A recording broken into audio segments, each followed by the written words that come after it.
hombre representante de la izquierda que siempre hay que escuchar. Así hay que escuchar a todos, pero vamos a escuchar con especial atención al señor Daniel Blanco, Julio Daniel. Perfecto, muchísimas gracias Juan José. ¿Cómo le va, Daniel? Bienvenido. Bueno, Tanto tiempo. acá ¿Todo estamos bien? siempre en la lucha. Siempre la lucha, no es una constante, siempre lo vemos. Eso es verdad. Militando, tratando de hacer llegar sus ideas. Bueno, precandidato a senador por Política Obrera. ¿Cómo encuentra al sector en estas pasos? Bueno, lo primero es clarificar un escenario que, tomado formalmente, uno diría, bueno, se trata de un proceso electoral, unas pasos donde se dirimen algunas internas, y luego un proceso electoral donde se renovaría parcialmente el Congreso Nacional en sus dos cámaras. Tomado en profundidad, este proceso está asentado en la mayor crisis social que ha vivido nuestro país en los últimos 100 años. La Argentina ha sido pionera en materia de derechos, de conquistas por parte de su pueblo, de su clase trabajadora. Cuando uno revisa un poquito la historia, uno puede ver cómo en distintos países los trabajadores, los sindicatos, cuando salían a la pelea, tomaban como referencia la situación de los trabajadores argentinos que ya habían logrado el derecho a tener un convenio colectivo, el derecho a tener su vacación anual, el aguinaldo, sus paritarias para discutir de conjunto sus reclamos. Bueno, una infinidad de derechos que hacía más digna la situación de los trabajadores. ¿Esos derechos ya no están? Bueno, esos derechos ¿Fueron cercenados? Bueno, prácticamente en este momento, si uno toma las estadísticas oficiales, la clase trabajadora y la inmensa mayoría del pueblo ha sido sumergido en una pobreza infernal. El 60% gana por debajo de lo que es el equivalente a una canasta de pobreza. Hay una pobreza económica, una pobreza educativa, cultural. En todos los planos, pero la pobreza se manifiesta siempre en la capacidad adquisitiva, claro, que luego una familia ese poder adquisitivo lo distribuirá en mejorar su vivienda, en mejorar la calidad de los lugares a donde destina a estudiar a sus hijos, en materia de salud. Bueno, en este momento hay un derrumbe social, fíjese que los jubilados, el 80% está ganando 26.000 pesos y está por debajo de lo que hoy está considerado la canasta de indigencia. Y tenemos un nivel de desocupación que, tomado las cifras reales, equivalen a casi el 30% de la población. Una cifra no alcanzada nunca. Mire que en 100 años han pasado gobiernos oligárquicos, militares, de un color, constitucionales de otro color. Bueno, y esta es la situación que se está produciendo bajo un gobierno que se presenta y se ha presentado como defensor de la justicia social. Un gobierno que, a diferencia del macrismo, que no se avergonzaba declarar que es un gobierno neoliberal, abierto a los mercados, de derecha, simpatizante de Trump, etc. No, este es un gobierno que aparece presentado como progresista. Y sin embargo, la realidad de su progresismo se traduce en este derrumbe social. Ahora, todo esto es muy grave y expresa el descontento, expresa la repercusión que ha tenido este problema del cumpleaños. El problema del cumpleaños se ha transformado en un detonante de una crisis que no la pueden parar. ¿Cómo puede ser que un hecho que en otras circunstancias hubiera sido irrelevante, porque se producen cotidianamente en la esfera del poder circunstancias parecidas? El vacunatorio COVID ha tenido menos repercusión que esto. Entonces uno dice, bueno, ¿por qué ocurre esto? Bueno, porque hay un mar de fondo de descontento que un hecho de esa característica impacta Por el contexto que se vive, por las mismas manifestaciones del presidente en su momento. Exactamente, las contradicciones. Bueno, pero si todo esto es grave, más grave, se lo alertamos Me hizo acordar un amigo, Alberto, ella fue. Bueno, eso agravó, digamos, la circunstancia de que lo agarraron con la mano en la masa, como uno dice, de haber incumplido un decreto que él mismo había establecido para el conjunto de los argentinos.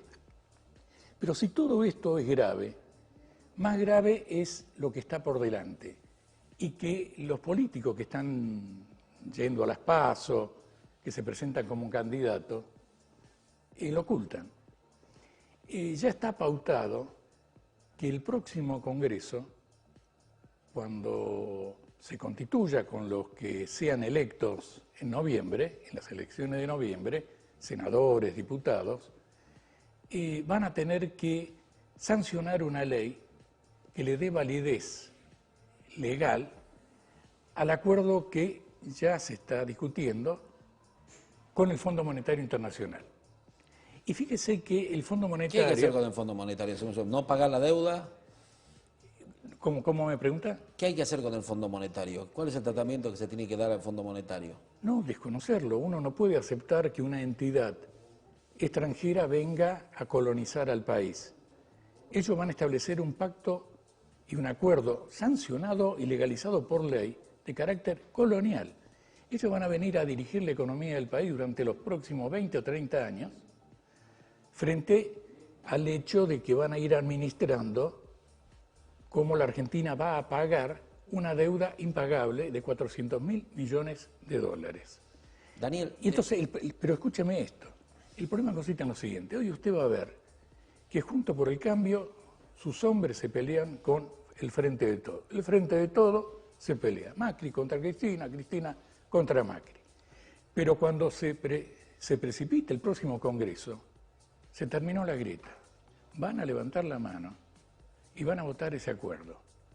Ese acuerdo trae implicancias terribles para el pueblo argentino, para la clase trabajadora, para el país como país independiente.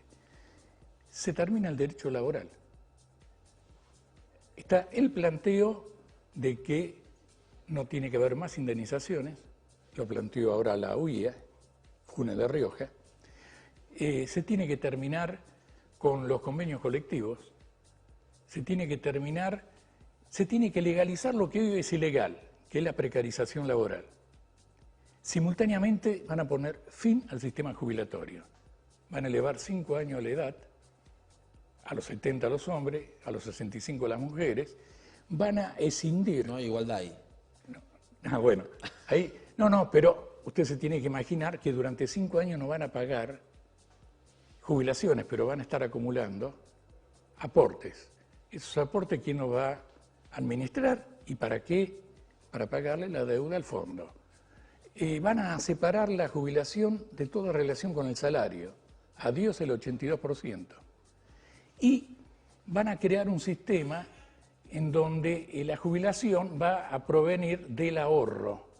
O sea, usted gana un salario mensual y de ese salario le van a sacar una parte que va a estar destinada a su futura jubilación. O sea, que lo que es un salario se lo va a terminar pagando el propio trabajador, lo cual no solamente es incongruente, es un atropello confiscatorio del salario. Ahora, ¿dónde existe esto? En Chile. ¿Por qué en Chile hay una rebelión desde octubre del año pasado? Precisamente porque la gente no puede vivir si le confiscan el salario, que es muy bajo, y los jubilados no pueden vivir con una pensión que tiene la característica de un plan social jubilatorio.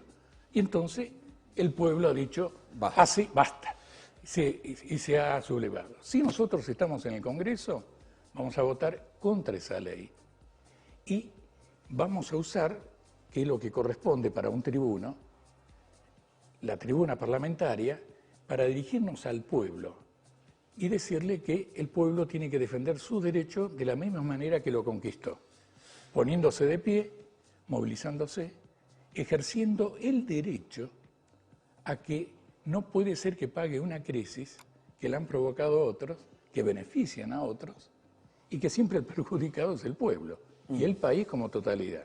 Daniel, usted fue convencional constituyente, si mal no recuerdo, ¿no? Totalmente. Me tocaba cubrir a mí esa reforma de la Constitución. ¿Usted cree que ahora, de acuerdo a lo que pasa en estas elecciones, entre el oficialismo que está dividido, de ganar Mansur iría por una reforma?